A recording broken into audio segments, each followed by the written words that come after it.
আসসালামু আলাইকুম রহমতুল্লাহি অবরকাতুহ।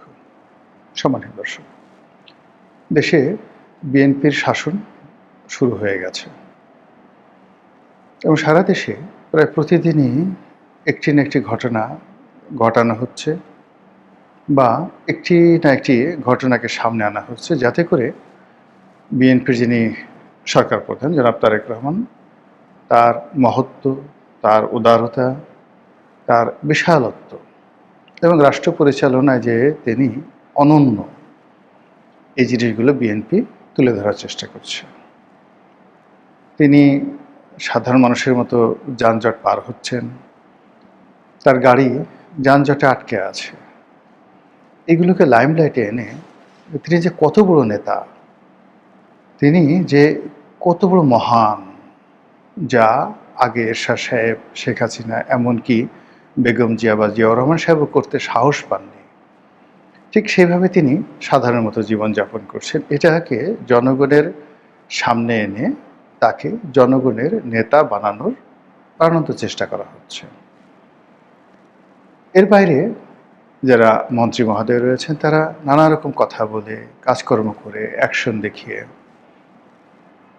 তারেক রহমান সাহেবের স্বপ্ন পূরণ করা, বিএনপিকে জনমুখী করা এবং যে কোনো মূল্যে রাজনৈতিকভাবে আওয়ামী লীগকে পেছনে ফেলে দেওয়ার জন্য প্রায় সব কাজই তারা করছেন।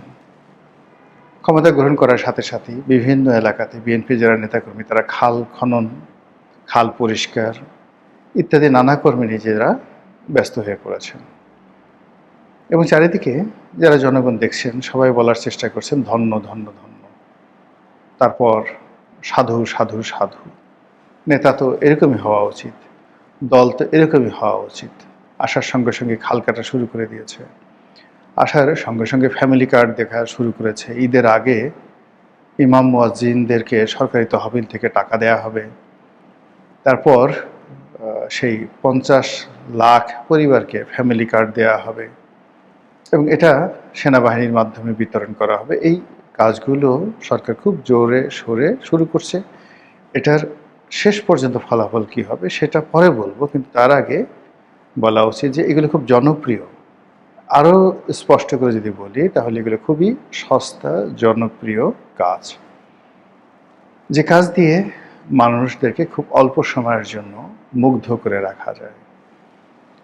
কিন্তু 7 দিন পর, 10 দিন পর যখন মানুষের পেটে টান লাগবে, বা ইতিমধ্যে যাদের পেটে টান শুরু হয়েছে, পবিত্র মাহে রমজান চলছে, মানুষ ছুটছে, রাস্তাঘাট রীতিমতো মানে চলাফেরা করা যাচ্ছে না, এত মানুষ।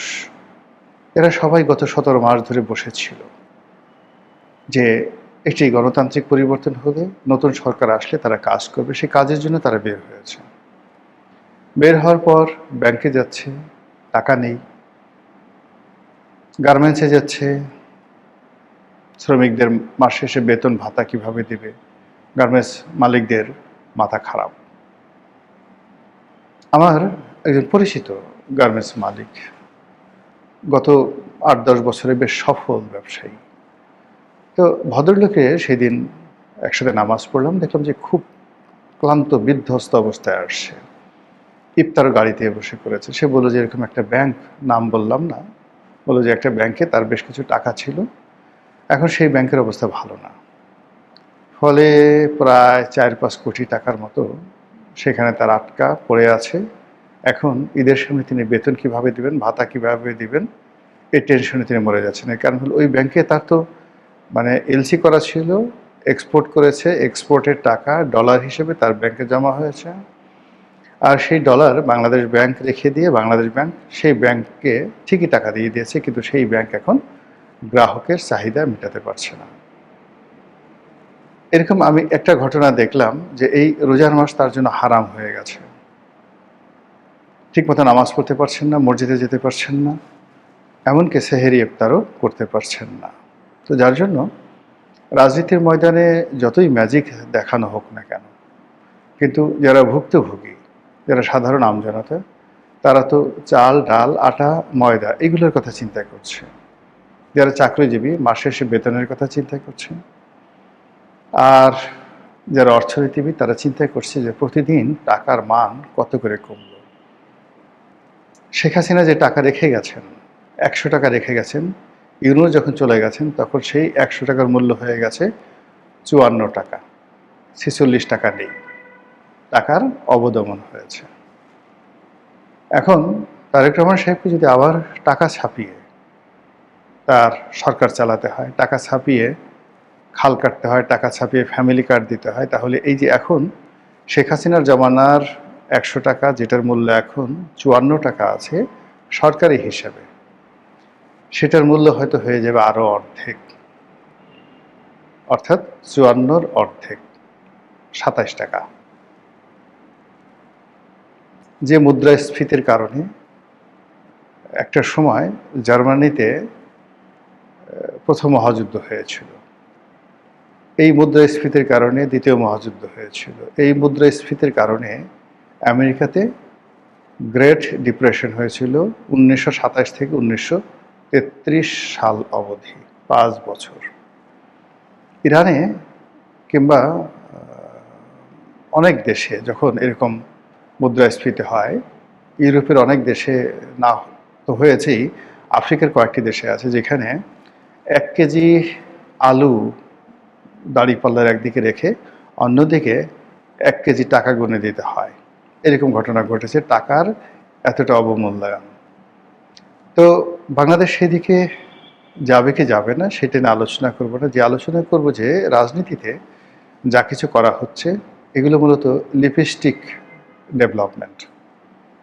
লিপস্টিক লাগিয়ে যেভাবে ঠোঁটকে লাল বানিয়ে দেওয়া হয়, কসমেটিক সার্জারি করে যেভাবে মানুষকে সুন্দর বানানো হয়, ঠিক এইভাবে একটা দেশ ১৫ দিন চালাতে পারবেন, ১ মাস চালাতে পারবেন, কিন্তু এরপরে আর চালাতে পারবেন না যদি রাজনীতির শূন্যতা থাকে এবং যদি অর্থনীতি ভালো না থাকে। আমাদের দেশে রাজনীতির শূন্যতা আছে, অর্থনীতির মহা সর্বনাশ ঘটে গেছে। এটা নিয়ে বিশদ আলোচনা। এর ফলে কি হচ্ছে, যত কিছুই হোক না কেন কোনো অবস্থাতেই নায়ককে নায়ক বানানো যাচ্ছে না, ভিলেনকেও ভিলেন বানানো যাচ্ছে না। গত ১৭ মাস ধরে শেখ হাসিনাকে, আওয়ামী লীগকে অপাংথেয় করার জন্য, অপ্রয়োজনীয় করার জন্য ডক্টর মোহাম্মদ ইউনূস এবং তার পারিষদবর্গ সর্বোচ্চ চেষ্টা করেছেন, কিন্তু ফলাফল শূন্য। তাকে চলে যেতে হয়েছে অপমানজনকভাবে, এবং তার সঙ্গে যারা ছিলেন তাদের সবাইকে তিনি বিপদে ফেলেছেন। তার উপদেষ্টা, তার কিংস পার্টির কুশীলব, এমনকি তার উপর নির্ভর করে জামাত ক্ষমতা আসার যে স্বপ্ন দেখেছিল এবং যে হুম্বিতম্বি করেছিল, এটি এখন রীতিমতো জামাতের জন্য বুমেরাং হয়ে পড়েছে।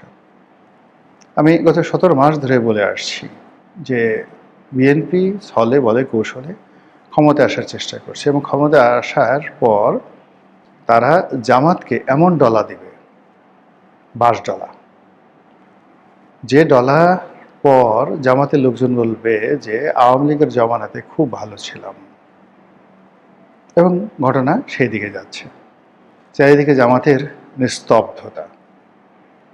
নাসিরউদ্দিন পাটোয়ারির বড় বড় কত কথাবার্তাগুলো এখন নেই। সে হেসে হেসে বলছে যে এখন তো আমি সালাউদ্দিন সাহেবকে কিছু বলতে পারবো না, সালাউদ্দিন সাহেব স্বরাষ্ট্রমন্ত্রী হয়ে গেছেন, এখন কিছু বললে আমাকে গ্রেপ্তার করবেন। আরে বাবা, পারলে এখন সাহস দেখাও, এখন কক্সবাজার গিয়ে সালাউদ্দিনকে গালাগাল করো, এখন পারলে মির্জা আব্বাসের বাসায় গিয়ে ভুকা দাও, তাকে গিয়ে চাঁদাবাজ বলো, কি খবর চাঁদাবাজ, কেমন আছো, এখন গিয়ে বলো না, দেখি কেমন পারো। এবং এখন বলতে পারলে সত্যিকার অর্থে সাহস বোঝা যাবে। এখন সাদিক কায়েম ডাকসুর যে সহসভাপতি, ভিপি, শিবির নেতা, এখন যদি আপনার সাহস থাকে বা তোমার সাহস থাকে, ছোট ভাই এই জন্য তুমি করে বললাম, এখন তাকে বলো যে তারেক রহমানকে একটা লাথি দিতে চাও তো, যে একটা লাথি দিয়ে শেখ হাসিনাকে তাড়িয়ে দিয়েছি, তারেক রহমান সাহেব যদি এই কাজ করে তাকেও লাথি দিয়ে বাংলাদেশের থেকে তাড়িয়ে দেবো, একটু বলো তো বাবা, দেখি কেমন পারো।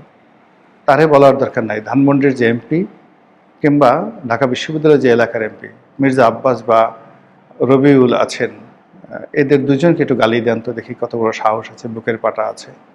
তো এই জিনিসগুলো হয় কি, আমাদের দেশে পরিবেশ পরিস্থিতি অনুযায়ী সবাই বড় বড় কথা বলে, আর যখনই শক্ত কোনো কিছু আসে সঙ্গে সঙ্গে আব্বা আব্বা বলে। তো রাজনীতিতে এই যে যা কিছু চলছে, আবার এখন যারা বিএনপির লোকজন গত এই ইনুস জামানাতে যারা মিউ মিউ করতেন, তারপর শেখ হাসিনার জামানাতে যারা চিউ চিউ করতেন, এখন তারা হালুম, ওরে বাবা রে বাবা, রয়্যাল বেঙ্গল টাইগার হয়ে গেছেন।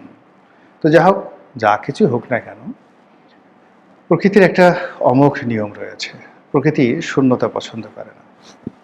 বাংলাদেশের রাজনীতিতে যে শূন্যতা চলছে, এই শূন্যতা আওয়ামী লীগ জমানাতে আওয়ামী লীগ সৃষ্টি করেছিল বিএনপি এবং জামাতকে দূরে রেখে।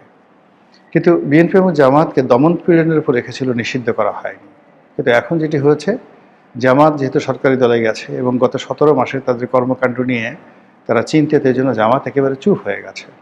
আর অন্যদিকে আওয়ামী লীগ না থাকার কারণে পুরো মাঠ নীরব নিস্তব্ধ, এবং এটি বিএনপির জন্য, বিএনপির ভারসাম্যের জন্য রীতিমতো সংকট হয়ে দেখা দিয়েছে।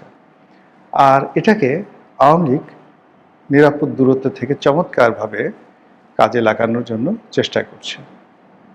তারা দেশের ভিতরে এবং দেশের বাইরে নতুন করে সংগঠিত হচ্ছে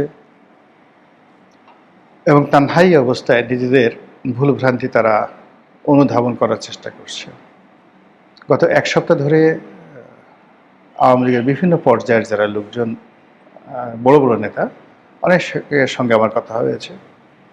যেহেতু আওয়ামী লীগ করতাম, 2009 সনে যারা আমার সঙ্গী সাথী ছিলেন সংসদে, পার্লামেন্টে আশেপাশে, তারাই পরবর্তীতে আওয়ামী লীগের নীতি নির্ধারণী পর্যায়ে চলে গিয়েছিলেন। এখন তারা সবাই পলাতক। তো ব্যক্তিগত সম্পর্কের কারণে অনেকের সঙ্গে কথা হয়, খোঁজখবর রাখা হয়। তো দেখলাম যে সবাই অনুতপ্ত, তাদের ভুলগুলো তারা বুঝতে পেরেছে, আবার নতুন করে তারা গুছিয়ে উঠতে চাচ্ছে। অনেকে তো একথাও বললেন যে আমরা তারেক রহমান সাহেবকে নিয়ে যে টিটকারি করেছি, তাকে নিয়ে যে বাড়াবাড়ি করেছি, তার ফলে আমাদের এই ঘাড়ের উপর, চোখের উপরে, মুখের উপরে তারেক রহমান সাহেবের যে উন্নতি, আল্লাহ আমাদেরকে এর মাধ্যমে একটা শিক্ষা দিয়েছেন। এইরকম উপলব্ধির পর্যায়ে আওয়ামী লীগের লোকজন চলে গিয়েছে। তো যেটা বলছিলাম যে আওয়ামী লীগ নানাভাবে সংগঠিত হচ্ছে এবং এই বর্তমানে এই সময়টিকে তারা ধরে নিচ্ছে যে তারেক রহমান সাহেবকে অন্তত পক্ষে 2 বছর সময় তারা একটা হানিমুন পিরিয়ড দেবে। আওয়ামী লীগের পক্ষ থেকে সরকার 100% নিরাপদ থাকবে এবং এটা আওয়ামী লীগের পক্ষ থেকে সরকারের যে পর্যায়ে যোগাযোগ রাখা হয় বা হচ্ছে, তাদেরকে এই কথা জানিয়ে দেওয়া হচ্ছে। আওয়ামী লীগ এই সময়টাতে নিজেদের সাংগঠনিক ক্ষমতাকে পাকাপোক্ত করবে, মামলা মোকদ্দমাকে সহনীয় করার চেষ্টা করবে এবং যারা মোটামুটি যাদের আত্মবিশ্বাস প্রবল এবং অন্যায় করেনি কিন্তু মিথ্যা মামলা হয়েছে, এই নেতাগুলো বিদেশ থেকে এসে বাংলাদেশে আত্মসমর্পণ করবে। এইভাবে তারা তাদের যে রাজনীতি, সেই রাজনীতি ঠিক যেটা আওয়ামী লীগের অতীত ইতিহাস, যে বিভিন্ন পরিবেশ পরিস্থিতি তারা যেভাবে কাজ করেছেন, যেভাবে তারা রুখে দাঁড়িয়েছেন, যেভাবে প্রতিকূল পরিবেশে নিজেদেরকে গড়ে তুলেছেন, ঠিক সেই জিনিসটি আবার নতুন করে তারা শুরু করতে চাচ্ছে। এবং এটা যদি সত্যিকার অর্থে তারা করতে পারে, আওয়ামী লীগ অতীতের যে কোনো সময়ের চেয়ে শক্তিশালী হবে, যে কোনো সময়ের চেয়ে ভালো করবে এবং আগামীতে যদি তারা ইতিবাচক থাকে এবং সরকার যদি তাদের ব্যাপারে ইতিবাচক থাকে, আশা করা যায় গণতন্ত্রের একটি সুন্দর বাতাস বাংলাদেশে প্রবাহিত হবে। মহান আল্লাহ আমাদের সবাইকে হেদায়েত দান করুন এবং হেফাজত করুন। আসসালামু আলাইকুম ওয়া রাহমাতুল্লাহি ওয়া বারাকাতুহু।